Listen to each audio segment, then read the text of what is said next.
আসসালামু আলাইকুম ওয়া রাহমাতুল্লাহি ওয়া বারাকাতুহু।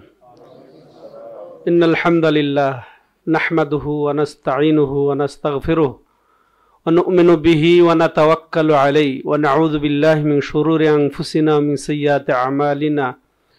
মান ইয়াহদিহিল্লাহু ফালা মুদিল্লা লাহু ওয়া মান ইউদ্লিল ফালা হাদিয়া লাহু। ওয়া আশহাদু আল লা ইলাহা ইল্লাল্লাহু ওয়া আশহাদু আন্না মুহাম্মাদান আবদুহু ওয়া রাসূলুহু। আম্মা বা'দ।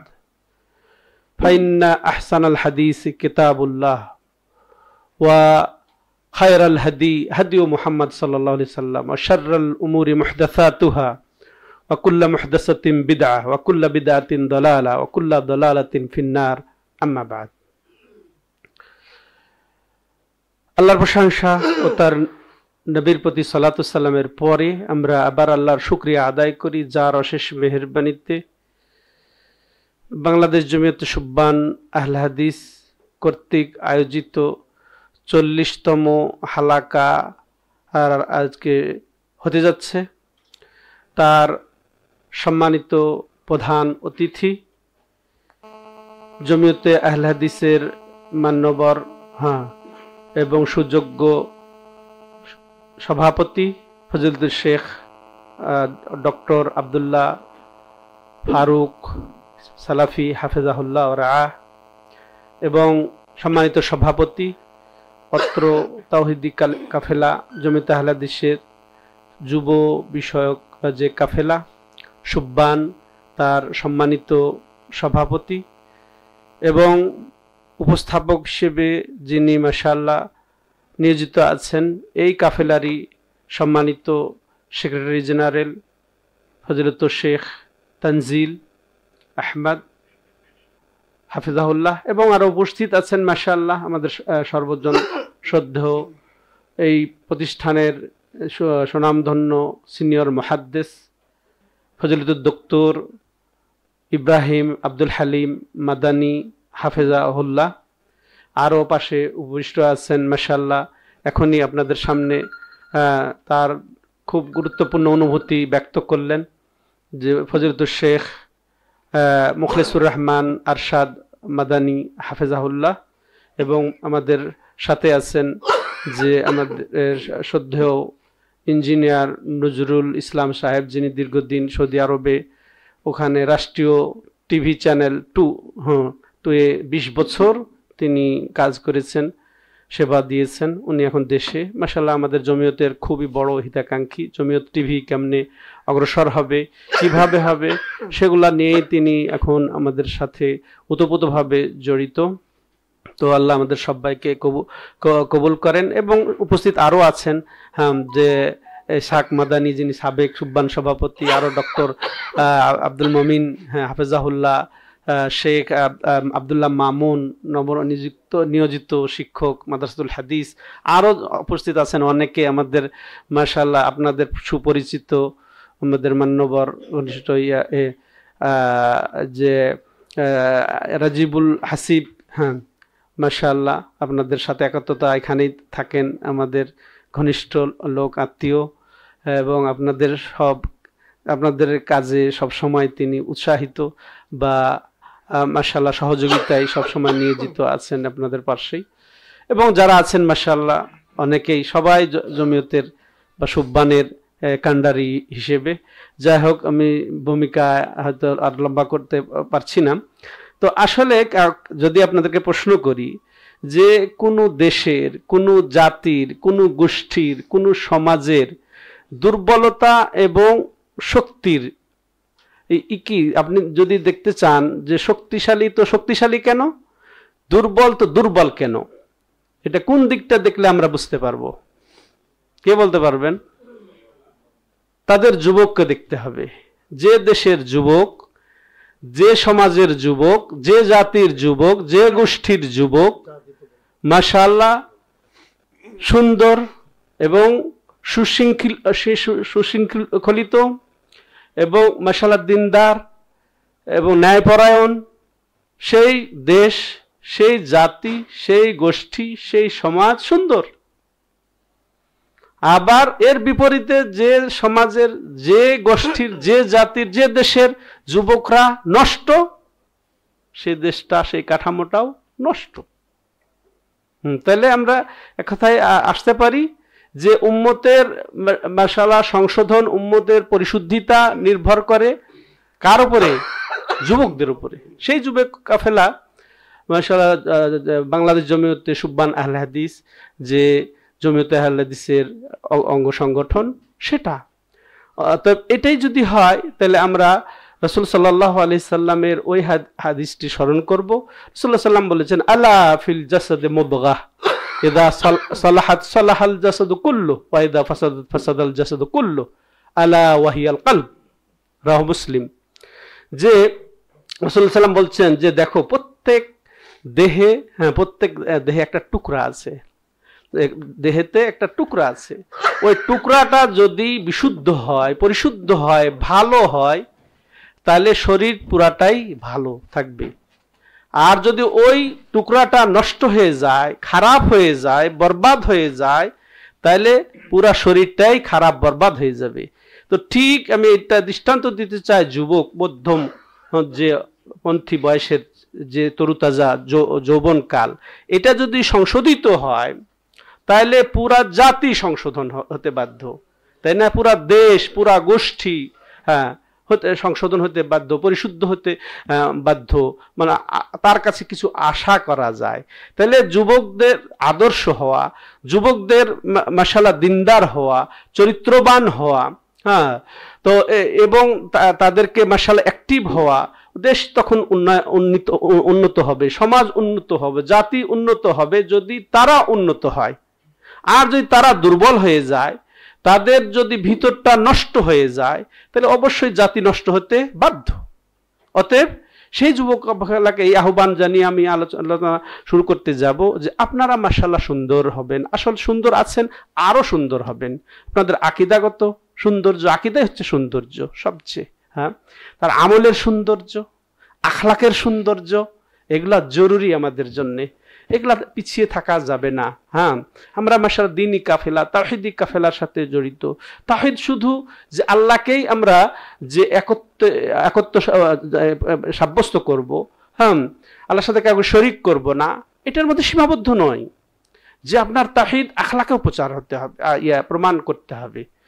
আপনার চরিত্র আর আদর্শ, আপনি লেনদেনে আপনি যে কমতি থাকবেন, এটা কিন্তু তাইলে তাওহীদবাদী হলো না।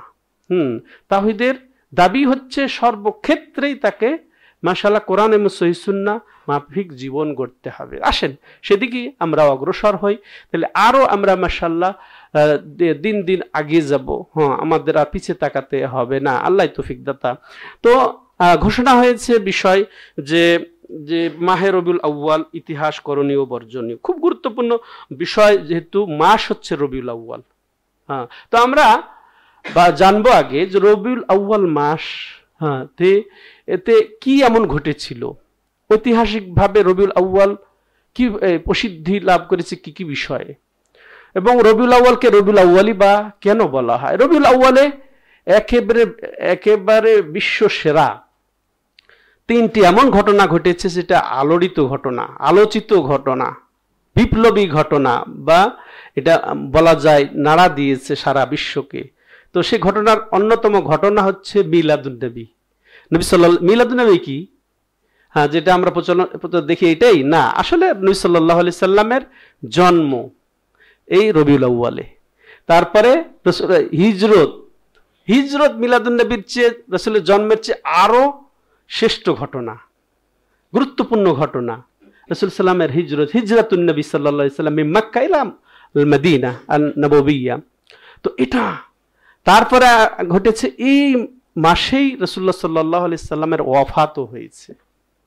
তো খুব গুরুত্বপূর্ণ তিনটি ঘটনার জন্য প্রসিদ্ধ হচ্ছে এই রবিউল আউয়াল।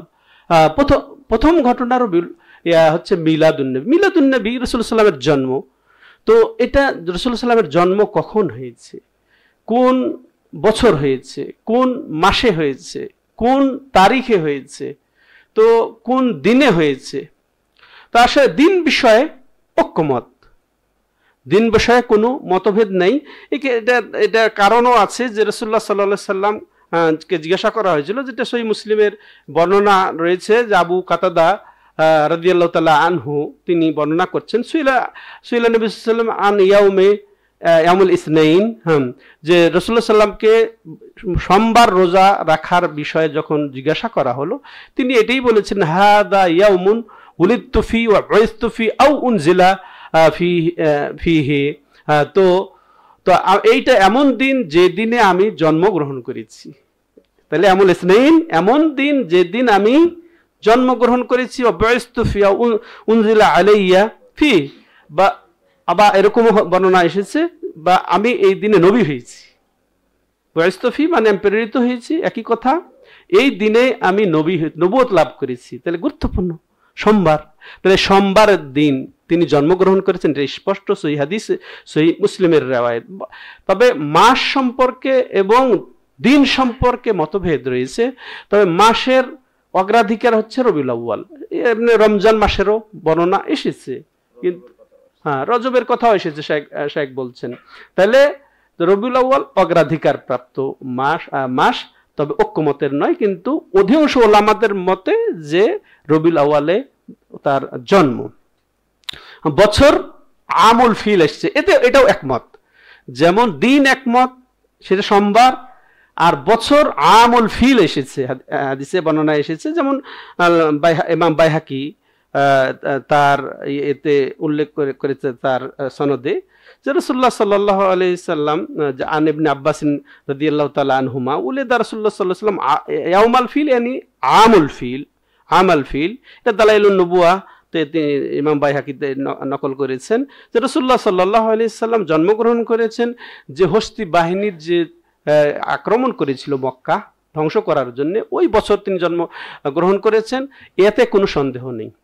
তবে বর্ণনা এসেছে যে সেটা ওই হস্তি বাহিনীর যে ঘটনা ঘটেছিল তার 50 দিন পরে, আরবাইনও এসেছে, এই 50তম, তো বিভিন্ন এতে এসেছে, কিন্তু যতদিন হোক কিন্তু আমুল ফিল, এতে কারো কোনো সন্দেহ নেই।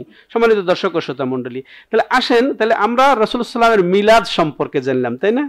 তো এগুলা সংক্ষেপে আমি অগ্রসর হচ্ছি। তবে এই ব্যাপারে আবার মুসলমানদের অনেকেই এর মধ্যে ফিতনায় পতিত হয়েছে, তাকে নিয়ে বাড়াবাড়ি, সেটা শেষ কথায় আমি বলবো। তো দ্বিতীয় ঘটনা, যেটা এর চেয়ে প্রসিদ্ধ ঘটনা, এর চেয়ে গুরুত্বপূর্ণ ঘটনা, সেটা হচ্ছে হিজরতের ঘটনা। নবী সাল্লাল্লাহু আলাইহি সাল্লামের মক্কা থেকে মদিনা হিজরতের ঘটনা আরো বেশি গুরুত্বপূর্ণ ঘটনা। তিনি যে এই যে মক্কা থেকে যে বের হয়েছিলেন, সেটা ছিল পহেলা রবিউল আউয়াল, যেটা বলা এসেছে বর্ণনায় পহেলা রবিউল আউয়াল, কিন্তু মদিনায় পৌঁছেছেন 12ই রবিউল আউয়াল। তাহলে হিজরতের বা এটাও 12ই রবিউল আউয়াল বলে, এবং রবিউল আউয়াল মাস, সেটা 12 তারিখ, সেটা সোমবার ছিল। আর সেটা 28শে জুলাই 622 খ্রিস্টাব্দে এই ঘটনাটা ঘটেছে, যেটা মুহাম্মদ রাসূলুল্লাহ কিতাবে উল্লেখ রয়েছে। সম্মানিত দর্শক ও শ্রোতা মণ্ডলী, হিজরত এটা একটা মহা ঘটনা, ঐতিহাসিক ঘটনা, বিপ্লবী ঘটনা, যেটা আসলে এটার ক্ষেত্রে মাশাআল্লাহ যে ইসলামী শাসন ব্যবস্থা গঠিত হয়েছে, ইসলামী সমাজ ব্যবস্থা গঠিত হয়েছে, সমাজের পরিবর্তন এসেছে। তো এই জন্যেই কুরাইশরা কিন্তু চায়নি যে রাসূলুল্লাহ সাল্লাল্লাহু আলাইহি সাল্লাম মক্কা থেকে মদিনা হিজরত করতে পারুক, এটা কিন্তু চায় নাই। তারা বুঝেছিল, তারা পণ্ডিত, যে যদি তিনি মক্কা থেকে মদিনা চলে যান তাহলে কি বিপ্লব ঘটে যাবে, তাহলে ইসলামের বিপ্লব ঘটে যাবে, শাসন ব্যবস্থা প্রতিষ্ঠিত হবে, ইসলামী রাষ্ট্র গঠন হয়ে যাবে। এটাই কিন্তু তাদের ভয় ছিল, যার কারণে তারা প্রাণপণে চেষ্টা করেছিল তাকে বাধা দিতে, যে হিজরত যেন না সংগঠিত হয়।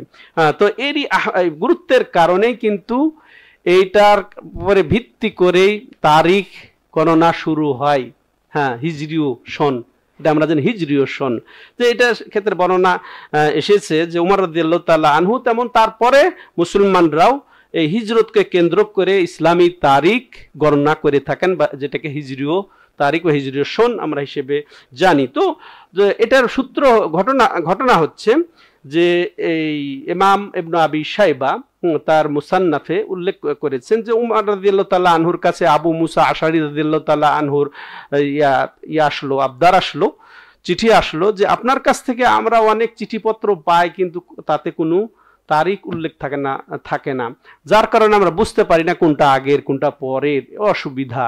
তো এই দাবির পরের উমর রাদিয়াল্লাহু তাআলা আনহু বিশিষ্ট সাহাবাদেরকে একত্রিত করে তিনি পরামর্শ করলেন যে কি করা যায়। কেউ বললেন যে এটা তাহলে কি করা যায়, যে তার ইয়ার থেকে মাবআস মানে তিনি যে সনে নবী হয়েছেন সেখান থেকে গণনা হতে পারে। হ্যাঁ, কেউ বললেন যে হিজরত থেকে হতে পারে। তো উমর রাদিয়াল্লাহু তাআলা আনহু বললেন, আল হিজরা ফাররাকাত বাইনাল হাক্কি ওয়াল বাতিল ফাআররিখু বিহা। তো বলছে হিজরতটা এমনই ঘটনা যেটা হক এবং বাতিলকে পার্থক্য করে দিয়েছে, অতএব তোমরা এই হিজরত দিয়েই তারিখ গণনা শুরু করো। তো এটা একমত হয়ে গেলেন সবাই। তো এ মর্মে মাশাআল্লাহ আরো অনেক কথা আছে। তো এটা হচ্ছে সেই ঘটনা হিজরত যেটা হক বাতিলে পার্থক্য করে দেয়। হিজরত অর্থ ছেড়ে দেওয়া, তাই না? এটা প্রত্যাখ্যান করা বা ট্রান্সফার হওয়া, কুফুর ভূমি থেকে ইসলামের ভূমিতে চলে যাওয়া, এটা অনেক কথাই আছে এ মর্মে। অর্থাৎ তাহলে শিরক ছেড়ে তাওহীদের দিকে যাওয়া, কুফুর ছেড়ে ইমানের দিকে চলে যাওয়া, বেদাত কুসংস্কার ছেড়ে সুন্নতের দিকে চলে যাওয়া, এই মর্মে আল হিজরাত মাদিন ইলা ইয়াউমিল কিয়ামা, কিয়ামত কাল পর্যন্ত এই অর্থে হিজরত থেকে যাবে, যে লক্ষ্য উদ্দেশ্যে নবী সাল্লাল্লাহু আলাইহি সাল্লাম মক্কা থেকে মদিনা হিজরত করেছেন, তাই না? কিন্তু যে হিজরত লা হিজরাতা বাদাল ফাত, হ্যাঁ, মক্কা বিজয়ের পরে মক্কা থেকে মদিনা হিজরত বন্ধ হয়ে গেছে, কিন্তু রাসূলুল্লাহ সাল্লাল্লাহু আলাইহি ওয়াসাল্লামের লক্ষ্য উদ্দেশ্য মাফিক ওই হিজরত কিয়ামত কাল পর্যন্ত চলমান থাকবে।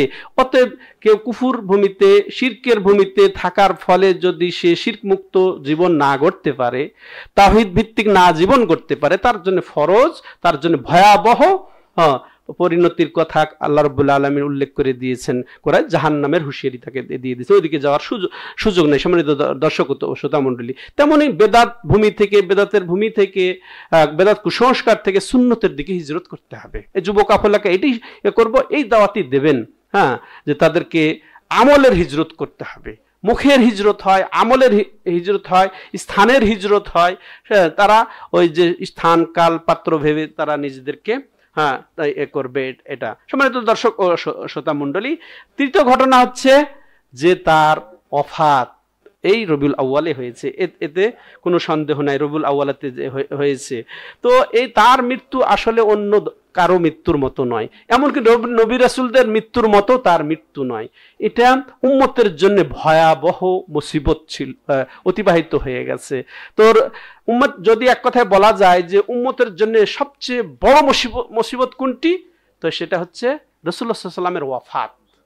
হ্যাঁ, তো সেটাও হচ্ছে রবিউল আউয়াল। সম্মানিত দর্শক ও শ্রোতা মণ্ডলী, ইমাম রাসূলুল্লাহ সাল্লাল্লাহু আলাইহি ওয়াসাল্লাম যা বলেছেন সেটা আমি উল্লেখ করে আমি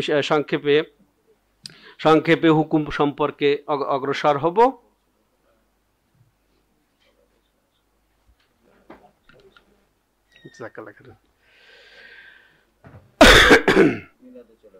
হ্যাঁ, তো সম্মানিত দর্শক ও শ্রোতা, সে হাদিসটা হচ্ছে এমন যে নবী সাল্লাল্লাহু আলাইহি সাল্লাম আমাদেরকে সতর্ক করেছেন যে এই যে মহাবিপদের দিকে লক্ষ্য করে, যে ইয়া আইয়ুহান নাস আইয়ুমা আহাদুন মিনান নাসি আও মিনাল মুমিনিনা উসিবা বিমুসিবাতিন ফালইয়াতাবির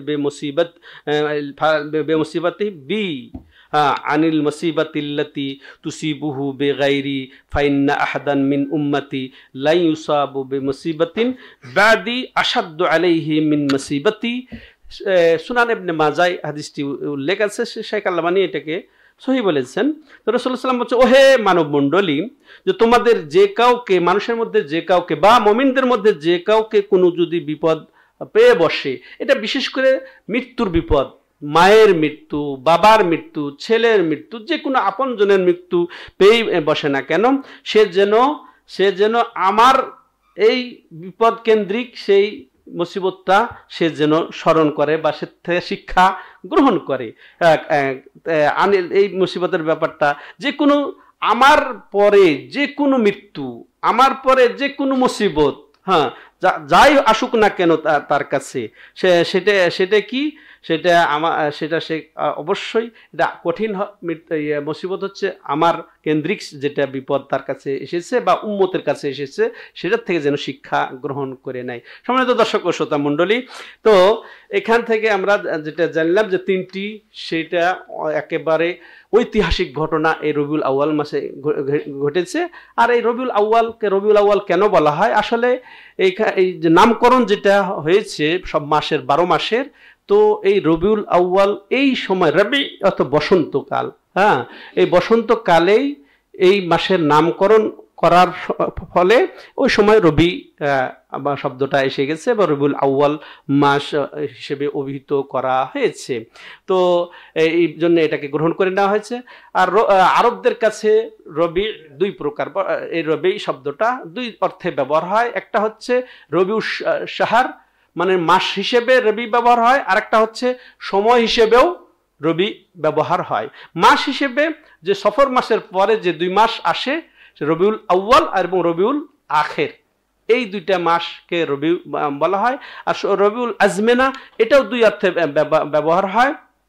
যেমন রবিউল আউয়াল এটা হচ্ছে কি, আউয়াল যেটা সেটা হচ্ছে ফুল, হ্যাঁ, ফোটা, হ্যাঁ, তার ঘাস যেটা সবুজ শ্যামলা, শস্য শ্যামলা, এগুলা সবুজায়ন হয়ে যাওয়া, এটা একটা রবি প্রথম মাস। এরপর দ্বিতীয় সেটা হচ্ছে কি ফল, হ্যাঁ, ফলাদি একেবারে উজ্জীবিত হয়ে ওঠা, ফলে যাওয়া, এটাও একটা রবি।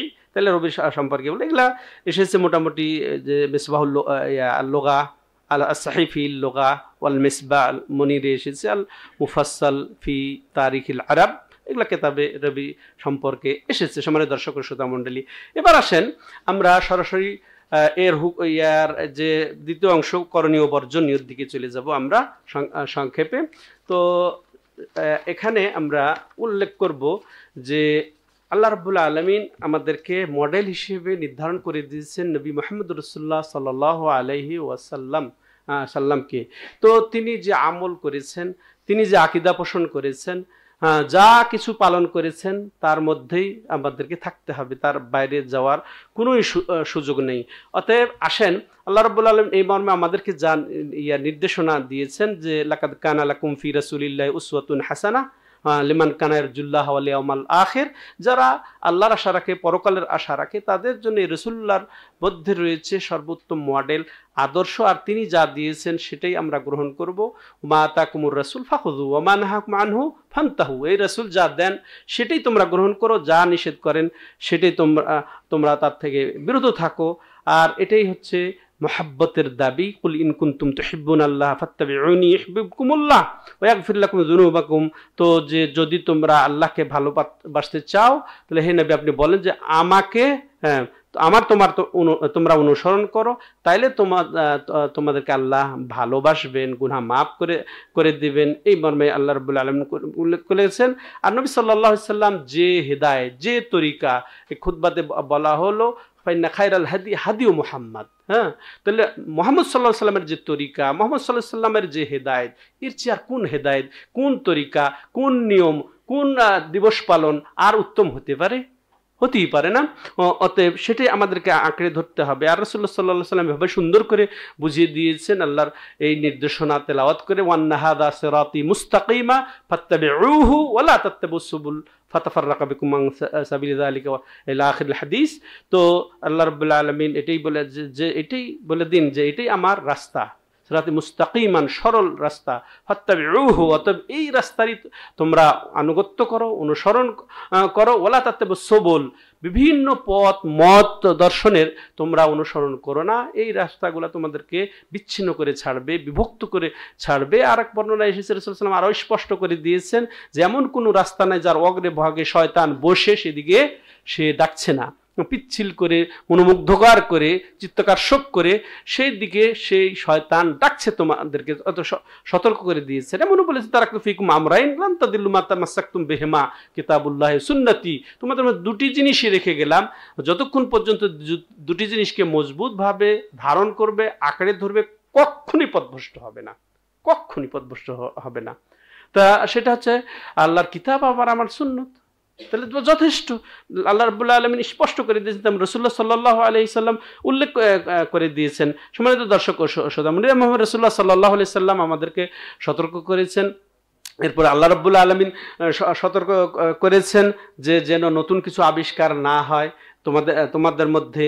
যে তারপর রাসূলুল্লাহ সাল্লাম বলছেন, মান আহদাসা ফি আমরিনা হাযা মা লাইসা মিনহু ফাহুয়া রাদ, যে এমন আমল আবিষ্কার করবে যা এই শরীয়তের অন্তর্ভুক্ত নয়, এই দ্বীনের অন্তর্ভুক্ত নয়, সেটা প্রত্যাখ্যাত, মারদুদুন ইলা সাহিবে, যে আবিষ্কার করবে তার মুখের দিকেই ছুড়িয়ে মারা হবে। সহিহ বুখারী সহিহ মুসলিমের বিভিন্ন বর্ণনায় এসেছে।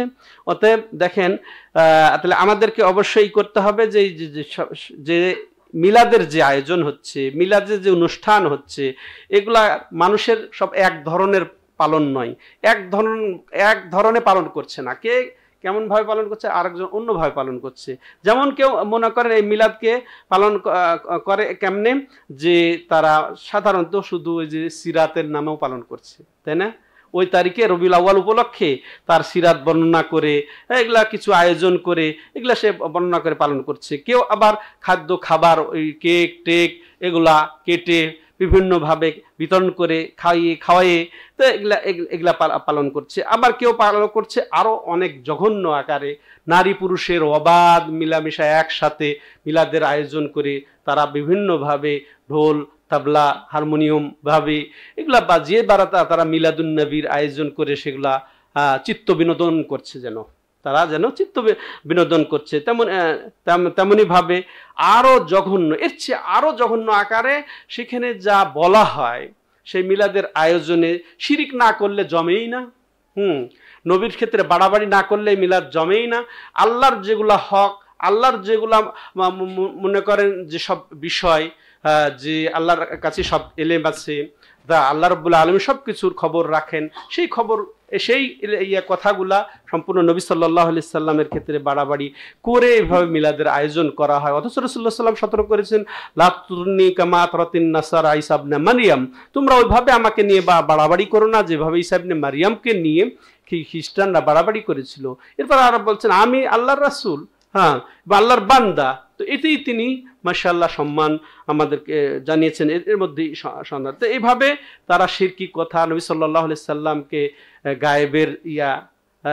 গায়েবের খবর জানেন, তারপরে তিনি ছাড়া তিনি না জন্মিলে কিছুই জন্মগ্রহণ করতো না, এগুলা সব বাড়াবাড়ি দিয়েই মিলাদের আয়োজন হয়ে থাকে। সম্মানিত দর্শক ও শ্রোতা মণ্ডলী, তো এগুলা যে হুকুম কি, আমি সরাসরি চলে যাচ্ছি যে এখানে এটার হুকুম হচ্ছে এটা পরিত্যাজ্য, এটা বর্জনীয়, এটা বেদাত, স্পষ্ট বেদাত। তার বহু কারণ রয়েছে, তার মধ্যে উল্লেখযোগ্য কারণ যে কোরআন এবং সুন্নাতে এর কোনো দলিল নেই, খোলাফায়ে রাশিদিনের আমলের অন্তর্ভুক্ত নয় এটা, তারাও এই মিলাদ উদযাপন করেন নাই।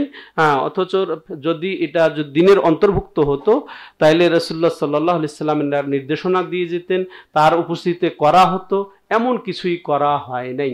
এ ব্যাপারে কোনো নাই। এমনকি খোলাফায়ে রাশিদিন তাকে সবচেয়ে বেশি মহব্বত করতেন। আবু বকর রাদিয়াল্লাহু তাআলা আনহুর চেয়েও কি আমরা বেশি মহব্বত করতে পারবো? ওমর রাদিয়াল্লাহু তাআলা আনহুর চেয়ে, ওসমান এবং আলী রাদিয়াল্লাহু আনহুম জামিয়ান তাদের চেয়ে কখনোই না। অথচ আল্লাহ রাসূল সাল্লাল্লাহু আলাইহি সাল্লাম বলেছেন যে ফাইন্নাহু মান ইয়াইশু মিনকুম বাদি ফাসায়ারা ইখতিলাফান কাসীরা ফাআলাইকুম বিসুন্নতি ওয়া সুন্নাতিল খুলাফায়ে রাশিদিন আল মাহদিয়িন তামাসসাকু বিহা ওয়া আদ্দু আলাইহা বিন নওয়াজিজ ওয়া ইয়্যাকুম মুহদাসাতিল উমুর ফাইন্না কুল্লা মুহদাসাতিন বিদআহ। তো এখানে রাসূলুল্লাহ সাল্লাল্লাহু আলাইহি ওয়াসাল্লাম চমৎকার ভাবে আমাদেরকে স্পষ্ট করে দিয়েছেন, আমার পরে তোমরা যারা থাকবে বাঁচবে তারা অনেক মতভেদ দেখবে। তো এরপরে করণীয় কি বর্জনীয় কি সেটাও তিনি উল্লেখ করে দিয়েছেন। তো এই ক্ষেত্রে তোমাদের করণীয় হচ্ছে আমার এবং আমার পরে খোলাফায়ে রাশিদিন আল মাহদিয়িন যারা হেদায়েত প্রাপ্ত তাদের সুন্নতকে তোমরা আঁকড়ে ধরো। ঐক্যমতে সেই খোলাফায়ে রাশিদিন বলতে আবু বকর, ওমর, ওসমান, আলী রাদিয়াল্লাহু আনহুম, তো তাই না? এটাই বাস্তব। এটা দেখা গেছে তাদের সুন্নতকে তোমরা আঁকড়ে ধরে থাকবে।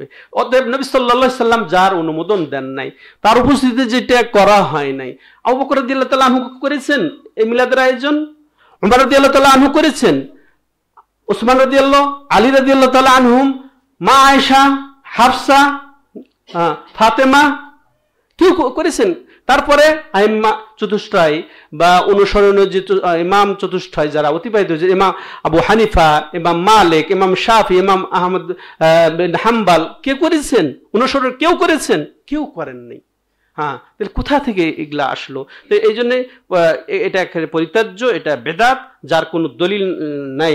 সম্মানিত দর্শক ও শ্রোতা মণ্ডলী, এইটার মাধ্যমে আসলে বরং শরীয়তে এটা অপবাদ দেওয়া হয়, এটা আল্লাহর উপরে অপবাদ দেওয়া হয় যে আল্লাহ রাব্বুল আলামিন এই মিলাদুন নবী এত গুরুত্বপূর্ণ একটি ইবাদত তারা রেওয়াজ মনে করে করে, তাই না? তারা ঈমান মনে করে। যারা এটাকে অস্বীকার করে, এটাকে যারা বেদাত বলে, তাদেরকে কাফেরও ফতোয়া দিয়ে তারা ট্যাগ লাগায়। তো এটা কত বড় ঈমানের উপরে হুমকি তাদের, যে এখানে দলিল ছাড়াই তারা এত বড় স্পর্ধা দেখিয়ে থাকে। সম্মানিত দর্শক ও শ্রোতা মণ্ডলী, অথচ তারা এই যে আল্লাহ রাব্বুল আলামিন যে তার জীবদ্দশায় দিনকে পরিপূর্ণ ঘোষণা দিয়াল, ইয়াউমা আকমালতু লাকুম দীনাকুম ওয়া আতমামতু আলাইকুম নি'মাতি ওয়া রাদিতু লাকুমুল ইসলামা দীনা, স্পষ্ট করে দিয়েছেন সেই বিদায় হজে। তো সেখানে আয়াত গেল কোথায়? তাহলে তার জীবদ্দশায় যেটা ছিল না, তার পরবর্তীতে যেটা খোলাফায়ে রাশিদিনের আমলে ছিল না, তাহলে বোঝা গেল তারা এই আয়াতকেই অস্বীকার করে। অথচ দিন পরিপূর্ণ। কিসের দিক দিয়ে? আকীদার দিক দিয়ে, আমলের দিক দিয়ে, দিবস পালনের দিক দিয়ে পরিপূর্ণ, কিন্তু তারা এটাকে অপবাদ দিচ্ছে, দিনের উপরে অপবাদ দিচ্ছে, রাসূলের উপরে অপবাদ দিচ্ছে। এমনকি সাহাবায়ে কেরাম যারা বর্ণনা করেছেন এই দিন রাসূলের পরে, তাদের উপরে অপবাদ লেপন করছে তারা। সম্মানিত দর্শক ও শ্রোতা মণ্ডলী, তো এমনকি এটা হচ্ছে কাফের মুশরিকদের অনুকরণ, খ্রিস্টানদের অনুকরণ, যারা এগুলা পালন করে থাকে, খ্রিস্টানরা পালন করে থাকে ঈসা আলাইহিস সালামের। অথচ রাসূলুল্লাহ সাল্লাল্লাহু আলাইহি ওয়াসাল্লাম সতর্ক করেছেন এই মর্মে, মান তাশাব্বাহা বিকওমিন ফাহুয়া মিনহুম, যে জাতির অনুকরণ করবে তাদের সে তাদের অন্তর্ভুক্ত হয়ে যাবে, এই মর্মে সতর্ক করেছেন। তা তেমনি ভাবে এটা সরাসরি খ্রিস্টানদের অনুকরণ, তেমনি ভাবে এটা নবী সাল্লাল্লাহু আলাইহি সাল্লাম যা নিষেধ করেছেন যে আমাকে নিয়ে বাড়াবাড়ি করো না, সেটারই হচ্ছে বিরোধিতা। সম্মানিত দর্শক ও শ্রোতা মণ্ডলী, এরপরে এটা দরজা খুলে যায় অন্যান্য যত বেদাতের।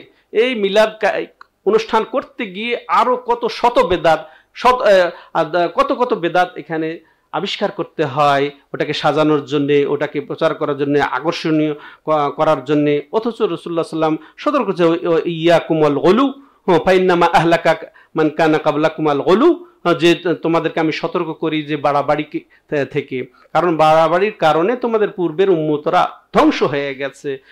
সম্মানিত দর্শক ও শ্রোতা মণ্ডলী, তো এটা আমি আর দীর্ঘায়িত না করে, শায়েখরা যেহেতু আছেন তাদের কথা শোনার আকাঙ্ক্ষা রেখে আমি গুটি নিচ্ছি। তো আসলে এটা পরবর্তীতে কে আবিষ্কার করলো সেই দিকটা উল্লেখ করে, আর তাদের সাথে আমাদের যে যারা মিলাদপন্থী, এদের সাথে আর আমাদের মধ্যে মিলিত নাই। শুধু এই কেন্দ্রিক কেন, আকীদাগত মিল নাই, আমলগত মিল নাই, বহু ফারাক রয়েছে। অতএব সেদিকে আমি দৃষ্টি আকর্ষণ করব। এটা সর্বপ্রথম আবিষ্কার হয় যে 360 হিজরীয় সনে, সর্বপ্রথম মুইজলে দীনিল্লাহর শাসন আমলে ওই মূলত সে আবিষ্কার করেছে। সময় বহু মিলাদ তারা সৃষ্টি করে। ওই সময় তারা রাসূলুল্লাহ সাল্লামের মিলাদ শুরু করে, ওই সময় তারা আলী রাদিয়াল্লাহু তাআলা আনহুর মিলাদ শুরু করে, ফাতেমা রাদিয়াল্লাহু আনহার মিলাদ শুরু করে, হাসানের মিলাদ শুরু করে, হোসেনের মিলাদ শুরু করে। এইভাবে তারা ওই সময়ের বাদশার মিলাদ শুরু করে, এইভাবে বহু মিলাদ শুরু করে। পরবর্তীতে এটা আবার বন্ধ করা হয়েছিল, আবার অন্যরা এসে আবার সেটাকে আবিষ্কার করে। এইভাবে মিলাদ যুগে যুগে চলে আসছে, প্রবর্তন হচ্ছে।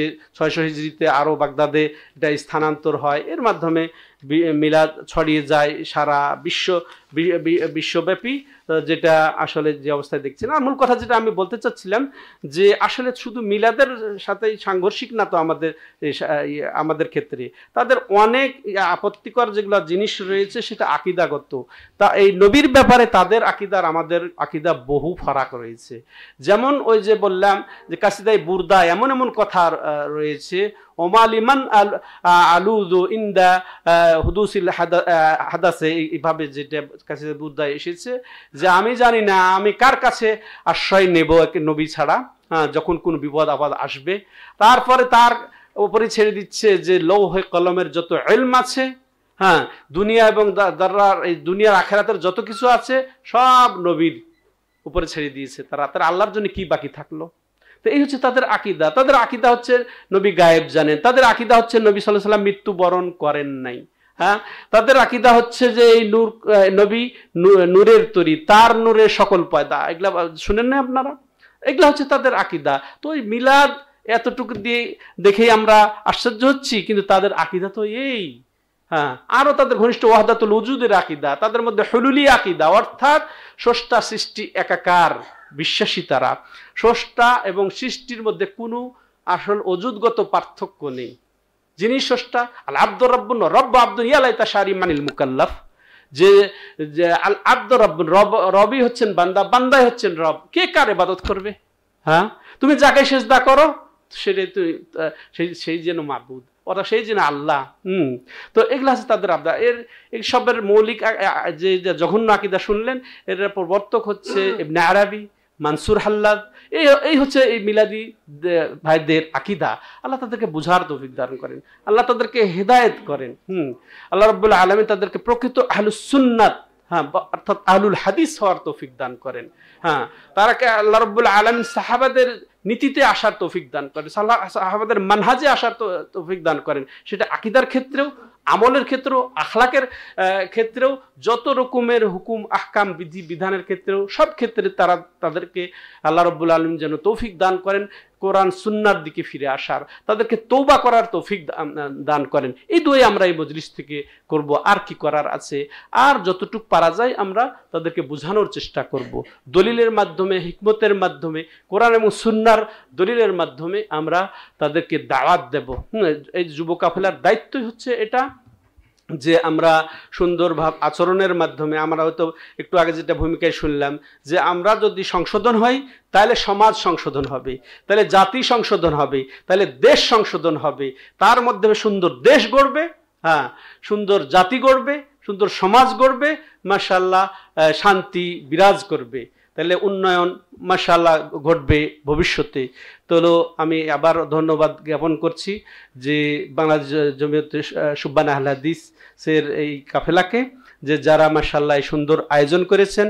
আমি তাদেরকে আরও অভিনন্দন জ্ঞাপন করছি, শুভেচ্ছা জ্ঞাপন করছি, আর আমরা শুকরিয়া আদায় করছি যারা আমাকে এই দাওয়াত দিয়েছেন এবং এই সুবর্ণ সুযোগ দিয়েছেন। এই জন্য আমি সত্যিকার আনন্দিত, গর্বিত, সম্মান বোধ করছি। আমাদের মান্যবর সকলের শ্রদ্ধাভাজন মাননীয় সভাপতি মহোদয় তার শত ব্যস্ততা সত্ত্বেও এখানে এসে আমাদের সামনে উপস্থিত হয়ে এই অনুষ্ঠানের রৌনক বৃদ্ধি করেছেন এবং এটার সফলতা মাশাআল্লাহ পূর্ণতা দান করেছেন। তারপরে মাশাআল্লাহ আমাদের বিদেশ বিষয়ক সম্পাদক, আরও যারা মাশাআল্লাহ মেহমানরা এসেছেন, সবাইকে অশেষ ধন্যবাদ, শুভেচ্ছা জ্ঞাপন করছি। আল্লাহর সবার উপস্থিতিকে আল্লাহ রাব্বুল আলামিন কবুল এবং মঞ্জুর করেন। আমাদেরকে আল্লাহ রাব্বুল আলামিন এই দ্বীনি দাওয়াতের এই কাফেলাকে আরও আঁকড়ে ধরার তৌফিক দান করেন। এটার মূল লক্ষ্যই তো হচ্ছে দাওয়াত, তাবলীগ, এবং মূল লক্ষ্যই তো হচ্ছে ইলম। নিজেরা ইলম অর্জন করব এবং এই ইলম অনুযায়ী দাওয়াত দেব, তাবলীগ করব। ইলম ছাড়া দাওয়াত দিলে তো আরও আছে তাবলীগ জামাত, তাহলে ওটা যেন না হয়। তাহলে আমাদেরকে অবশ্যই দাওয়াত দিতে গেলে, তালিম করতে গেলে ইলম লাগবে। অতএব যুব কাফেলার প্রতি আমার পরিশেষে অনুরোধ যে আমরা নিজের এই সত্তাকে আমরা শক্তিশালী করব, ইলমের দিক দিয়ে শক্তিশালী করব, আমলের দিক দিয়ে শক্তিশালী করব, তখনই আমার দাওয়াতটা শক্তিশালী হবে। আর এই ক্ষেত্রে আমরা ধৈর্য ধরে অগ্রসর হব। এটাই আমার কামনা, এটাই আমার আশা, এটাই আমার দোয়া যে আল্লাহ রাব্বুল আলামিন তাদেরকে যেন এই তাওহীদের কাফেলার এই একেবারে যথাযোগ্য উত্তরসূরি হিসেবে কবুল করেন এবং তারা যেন মাশাআল্লাহ এই বাংলাদেশের প্রত্যন্ত অঞ্চলে ছড়িয়ে যেতে পারে, প্রতিটা গ্রামে গ্রামে এই কাফেলা কাজ করবে। এটাই আমার আশা, খুবই দরকার আছে। হ্যাঁ, এটা আরেকটা মেসেজ আমি দিতে চাই, সেটা হচ্ছে কি, যে আজকাল এই যে দাওয়াত করা, এই বিশেষ করে এই সুন্নি, বিশেষ করে প্রকৃত আহলুস সুন্নাহ অর্থাৎ আহলুল হাদিস, প্রকৃত আহলুস সুন্নাহ মানেই আহলুল হাদিস, এদের জন্য দাওয়াতি কাজ করা ফরজে আইন।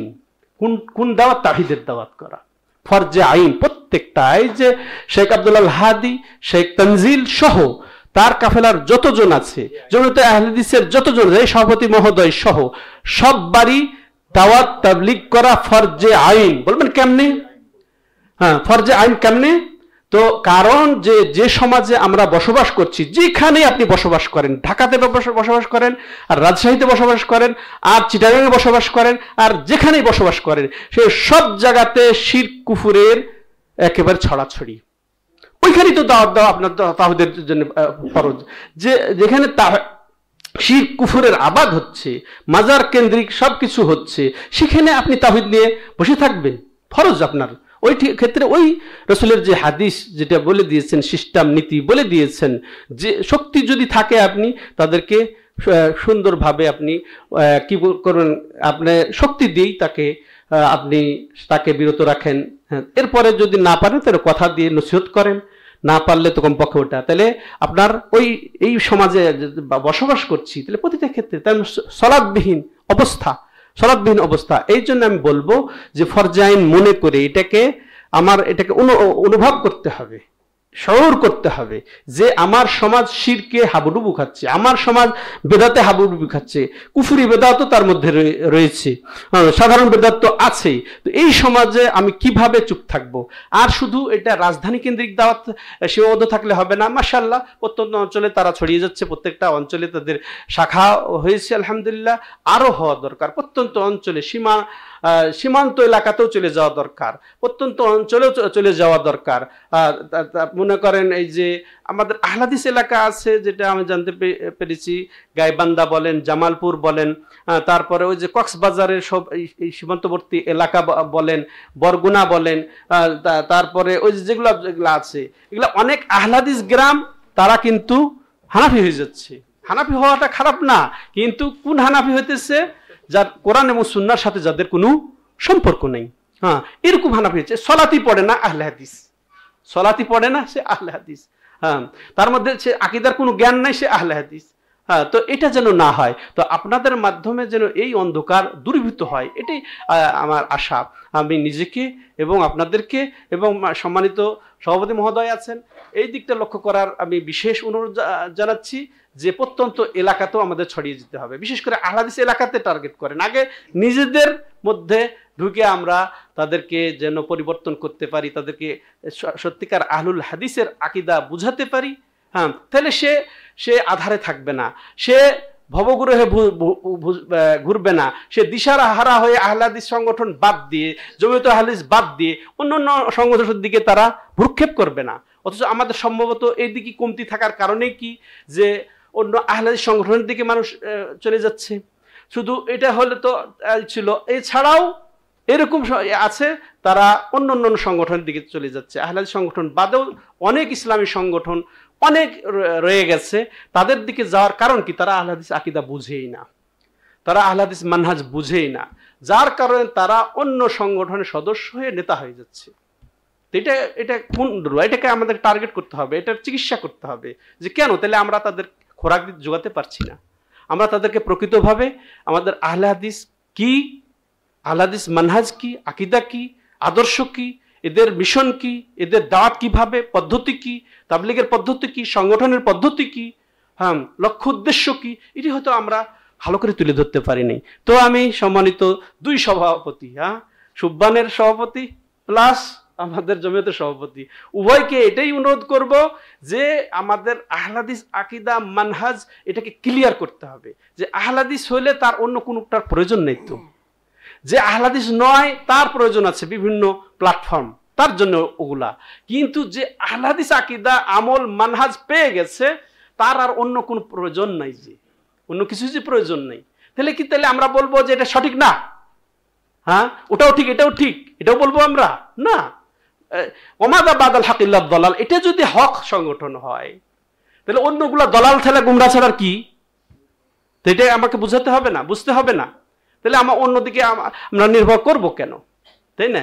এটাও থাকবো, ওটাও থাকবো, যে কোনো একটা তো হক নাকি? বলে এটাও ঠিক, এটাও তার হক, তাদেরকে হক প্রতি মনে করেন আপনি? হক, তাহলে তারাও যে সিরাতুল মুস্তাকিমে আছেন, তারা সঠিক আকীদায় আছেন, সঠিক মানহাজে আছেন, সঠিক আমলে আছেন, সেটা আপনাকে তাহলে স্বীকৃতি দিতে হবে। আর স্বীকৃতি দিলে তখন আপনি আহলে হাদিস আর থাকতে পারছেন কেমনে? দেখেন পার্থক্যগুলো খুঁজে। তা আল্লাহ আমাদেরকে বুঝার তৌফিক দান করেন। আল্লাহ রাব্বুল আলামিন আমাদের ইলম আমল আরো বাড়িয়ে দেন, ঈমানকে মজবুত করে ইখলাসের সাথে সারা জীবন যেন এই তাওহীদি কাফেলা জমিয়তে আহলে হাদিস সুবহানে আহলে হাদিসের ইয়াতে থেকে ছায়াতলের থেকে একটা সঠিক দাওয়াত দিতে হবে ইখলাসের সাথে, তাইলেই সমস্যা নেই। হ্যাঁ, এবং যথাযথভাবে আমার দায়িত্ব আমাকে পালন করতে হবে। যতটুকু আমি জানি, যতটুকু বুঝি, যতটুকু আমার দায়িত্ব, ততটুকু যদি প্রত্যেকে পালন করি তাহলে সমস্যা হবে না ইনশাল্লাহ। গ্রামে গঞ্জে এই তাওহীদের দাওয়াত ছড়িয়ে যাবে, দাওয়াত তালিম ছড়িয়ে যাবে। আল্লাহ তৌফিক দাতা ক্ষমা সুন্দর দৃষ্টিতে দেখবেন, হয়তো আমি কিছু বেশি বললাম। তো আল্লাহ তৌফিক দাতা। হাদা ওয়া সাল্লাল্লাহু আলা নবিনা মুহাম্মদ ওয়া আলা আলিহি ওয়া সাহবিহি আজমাইন। সুবহানাকাল্লাহুম্মা ওয়া বিহামদিকা আশহাদু আল্লা ইলাহা ইল্লা আনতা আস্তাগফিরুকা ওয়া আতুবু ইলাইক।